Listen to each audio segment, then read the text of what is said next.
wabarakatuh. Hello everyone. My name is Mutia Arita Zaryanti and my name is Laila Nufahmi. We are from group 4 and this video we will present about Islamic economics across history. Okay, we start from the first topic. The first topic is overview great gap in the history of Western versus Islamic economic thought. In the history of Western, Joseph Schumpeter in 1997 introduced the term great gap in the development of economic thought. There was a vacuum or economic thought for more than 5 centuries.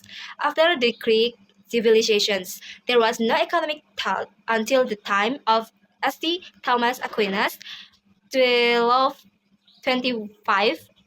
At the time, the book Summa Theological was created, which is considered the first book to explore comprehensive economic thought since the Greek era. This view provided an understanding that for more than 500 years before the scholastic era, there was no significant economic thought. In other words, the Dark Age of Europe were universal. The darkness was not only felt by Europe, but also other parts of the world. But in the Islamic economy, this is totally different from historical fact. Whereas when Europe experienced darkness, other parts of the world in the Arabian Peninsula and other Islamic areas were achieving high civilizations. Many Islamic scholars have spoken about economics, and not a few have put their through in a book. Next, I will tell about the influence of Muslim intellectual thought on the development of thought in medieval Europe was possible through a number of things, including first translator. The translations of Muslim intellectual work into European language was the most important factor that influenced the thinking of European scholars. However, the contribution of Muslim to scholarship was only recognized as a translator of Greek thought. In other words, the thought of Islamic scholars that were considered to be unoriginal, so Western scholars feel no need to list the contribution of Muslim thought, but refer directly to ancient Greek thought. This assumption is certainly not correct. In fact, what the Muslim scholar did not merely translate, but also commented on Greek thought, critiqued it, and added to it. By doing so, Western scholars were able to understand ancient Greek thought critically and better. The second is education and travel. The higher civilization of Islam at that time encouraged the interest of Europeans to study to the center of Islamic education in Spain, Morocco, Egypt, and others. For example, Adelardus Platensis, an English philosopher who traveled to study Arabic. The third is trade. Other than academic factor, the trade sector also contribute to the influence of Muslim thought on European scholars. Evidence show that Muslim traders reached Russia, Poland, Scandinavian countries, Sweden, and Denmark. The fourth is diplomacy. Intensive contact between West and East caused by the Crusade. The soldiers of the Crusades were also inspired by the ideal and establishment of economic institutions such as Hisbah, Mudarabah, Saftaja, Sak, and Tarif. And the last is religious pilgrimage to Palestine. There were nomads and pilgrims to the Holy Land who brought news to a Europe of the height of Islamic civilizations. Next, we move to the history of Islamic economic thought has 4 phases of development. The first period is foundations. It starts from the beginning of Islamic history. The beginning of Islamic economics was during the time of Rasulullah SAW. And the second period is developed rapidly, starting from the year 1050 AD until the year 1446 AD. During this period, many intellectual works were born, including in the field of economics. And the third period is occurrence of stagnations. There is not significant Islamic economic thought. And the last period is revival. Revival of period. This is the period of revival. Uh, according Islahi, divided this period is even more detailed this period by quarter centuries. Let's go through each period one by one. The first phase of Islamic economic thought. The first phase is the foundation period. This phase starts from the beginning of Islamic history until 1058 AD. Economics was still being discussed by fiqh, philosophers, and Sufis. The beginning of Islamic economics began during the time of Rasulullah Sallallahu Alaihi Wasallam. The first thing that Rasulullah Sallallahu Alaihi Wasallam did after the hijrah was to build strong social capital. Strong social capital among the community, brotherhood of the Muhajirin and the Ansar. Security stability was also maintained by the Medina Charter, agreement with non-Muslim. In the economic aspect, the Rasulullah Sallallahu Alaihi Wasallam has built a number of market institutions in Medina and Baitul Mal. As the state treasury, he established the economic foundation after hijrah to Medina. The two main foundations of Islamic teaching that are inherited are the Quran and the Sunnah. Then explained by the prophets, by the Rasulullah, with a number of prohibitions, including the prohibition of hurting or ikhtiar and also hiding defect or tadlis. After the disappearance of the Rasulullah, Muslims were led by a few friends who were called Khulafa Rashidin. Next, period of Khulafa Rashidin. The first period is Abu Bakr as-Siddiq. He was very decisive with his decisions to lead those who separated prayer and zakat. As a result, social, political, and economic stability was maintained. In addition, Abu Bakr provided allowance to the Prophet wife and veterans of the Hafal of Badr and Uhud. The second period is Umar bin Khattab established the institution of Hisbah, which among its main functions market supervisions, in contrast to Abu Bakr radhiyallahu anhu, who distributed monthly allowance equally. Uh, Umar bin Khattab distributed allowance to the wife of the Prophet and the companions of the Prophet based on the level of closeness to the Prophet. In addition, Umar original policy was in relation to the distributions of war t-shirts. He also enacted the policy of ushur or custom duty. The Procol policy did not distribute the conquered lands in Iraq and the Levant, and the warriors withheld state ownership of the land and charged rent for its use. The third period is Uthman bin Affan. State revenues from the agricultural increased fivefold.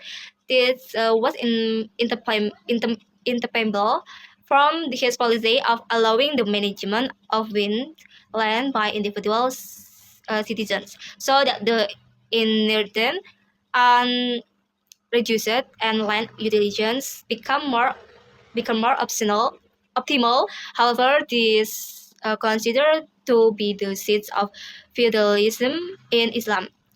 Usman made efficient for health alliers to count the visible zakat asset.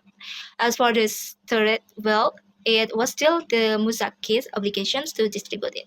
And the last is Ali bin Abi Talib. There were four major essentials: morality, justice, peace, and security, and the economic well-being of the people. Ali radiallahu anhu emphasized paying attention to the productivity of agricultural land rather than simply paying attention to taxing it. On the aspect of trade, he emphasized the prohibition of hoarding, which could harm the community. After period Khulafa Rashidin, the change of government system into a dynasty during the Umayyad and Abbas period, making the caliphs do not have the knowledge of Sharia. Sharia knowledge is qualified except Caliph Umar bin Abdul Aziz. Therefore, a number of scholars emerged, the majority of whom were judges who gave their thoughts in the field of Islamic economics. The first judge is Abu Yusuf. They create Kitab Al-Kharaj, the kitab about on Islamic public finance, state revenues, and expenditures. The second is Al Hasan Al Mawardi. They create books Al Ahkam As-Sultaniyah, the book about governments, governance, including regulating state revenues and expenditures, as well as the institution of Hisbah. And the third judge is Al Zibani. They have Kitab Al Iktisab, the kitab about concerned with consumptions, productions, and distributions. He mentions four main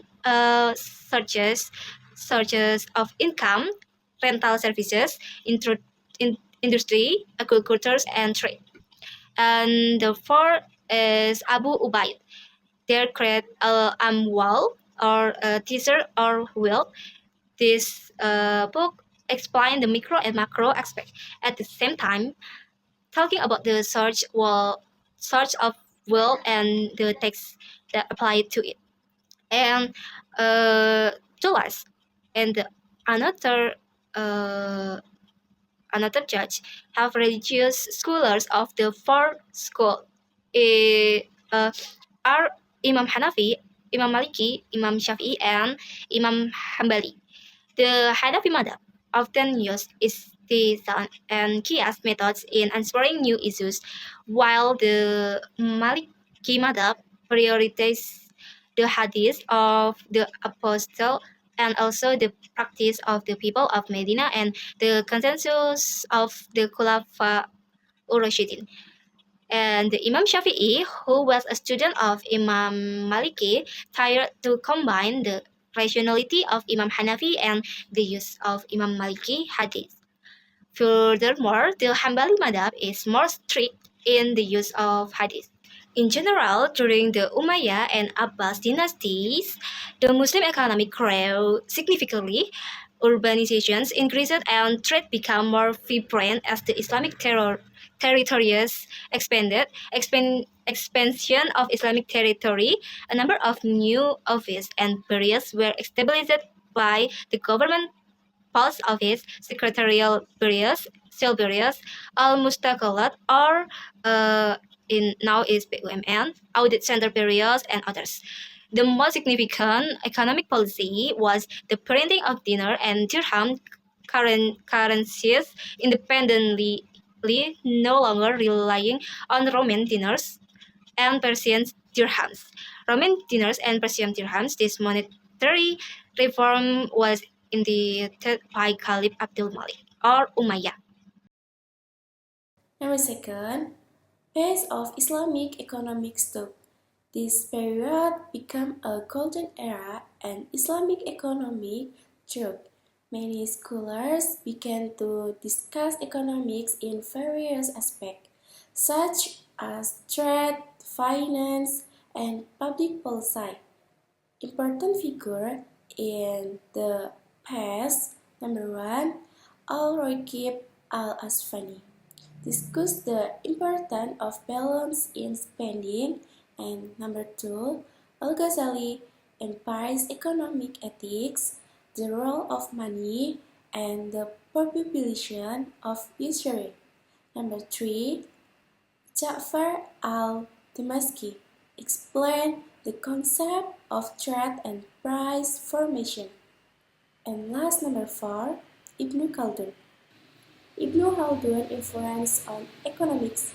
Ibn Khaldun highlight how taxes that are too high can harm the economics. The government should not compete with the private sector because it can hinder economic growth. He also emphasized the importance of work specialization in increasing productivity. The concept of international trade developed in the due to difference in expertise between regions. Gold and silver were considered the most stable currencies. Next, the third phase of Islamic economic growth. This period is known as a period of stagnation in Islamic economics. The scholars quote previous ideas rather than developing new ones. However, sometimes such as Waliullah and Muhammad Iqbal began to refer Islamic economics. Number 1. Shah Waliullah. He was originally from India and lived during the Mughal Empire, which was in economic and political decline. In this book, Hujatullah al-Baligha, he explained, man is a social being who depends on cooperation in economic life. Trade and profit sharing are good forms of cooperation, while usury and gambling harm society.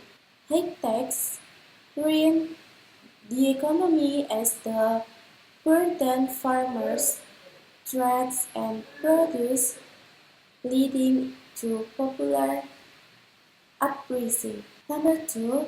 Muhammad Iqbal, a Muslim philosopher and thinker from India, who saw the negative impact of colonialism of the economics of the Islamic world. In his various readings, he criticized the two economic systems that were developing at the time. Capitalism, which he agreed created social inequality and exploitation of natural resources, and 2. Socialism, which did not provide economic freedom and only benefit the state. Next, number 4. Phase of Islamic economics 2. The period of Islamic economics revival is characterized by the development of research on Islamic economics, the emergence of various Islamic financial institutions, such as Islamic banking and Islamic capital markets, important figures in this space. Al-Maududi developed Islamic economic ideology in a modern concept. Umar Chakra wrote about the challenge of Islamic economics and Sharia-based solutions. The development of Islamic economics took, in the fourth phase, the decade 1930 until 1960, the emergence of early ideas. During the period, Muslim thinkers began to write about how Islamic economics could become an independent system. Number 2, decade 1970 until 1980, the birth of Islamic financial institutions. The first international conference on Islamic economics was number 1, the decade 1930 until 1960, the emergence of early ideas. During the period, Muslim thinkers began to write about how Islamic economics could become an independent system. And number 2, decade 1970 until 1980, the birth of Islamic financial institutions. The first international conference on Islamic economics was held in Mecca in 1976. The Islamic world began to discuss the application of Islamic economics in banking and finance. Many universities and academics began to research Islamic economics. And number 3, decade 1990 until present. Rapid development of Islamic economics institutions. Islamic banks developed rapidly in Muslim countries and even in Western countries. Islamic capital and markets began to develop as an alternative investment in accordance with Islamic Sharia. Countries in Malaysia and the United Arab Emirates became global Islamic economic centers. The concept of halal industry began to expand the various sectors such as food, fashion, and tourism. Development of Islamic economics in Indonesia. Islamic economics in Indonesia has developed since the day of the Nusantara Islamic Kingdom.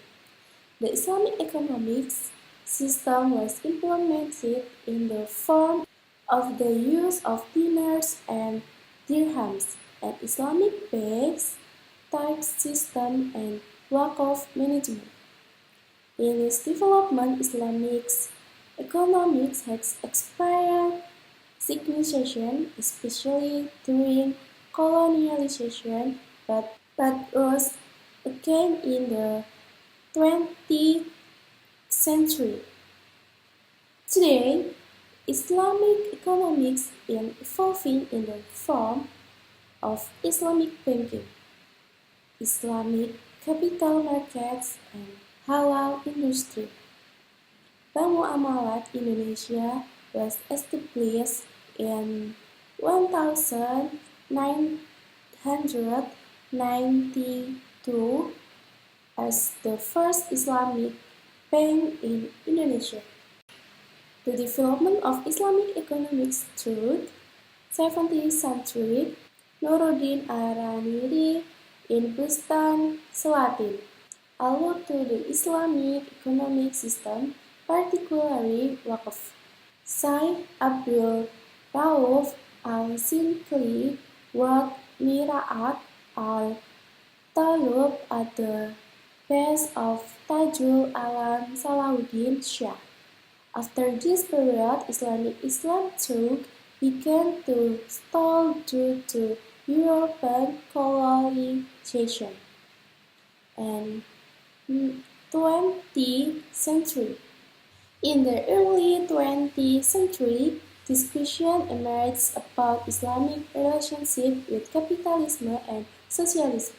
Islamic thinkers began to criticize exploitative capitalism and socialism, the opposite private property. The movement of Jamaluddin al-Afghani, Muhammad Abduh, and Rashid Ridha also influenced the development of economic thought in Indonesia. Figures of thought in development of Islamic economics in Indonesia.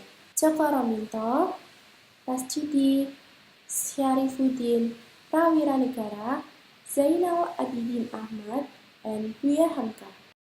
Umar bin Abdul Aziz economic reforms. Umar bin Abdul Aziz was the caliph of Bani Umayyah who ruled from 770 until 720.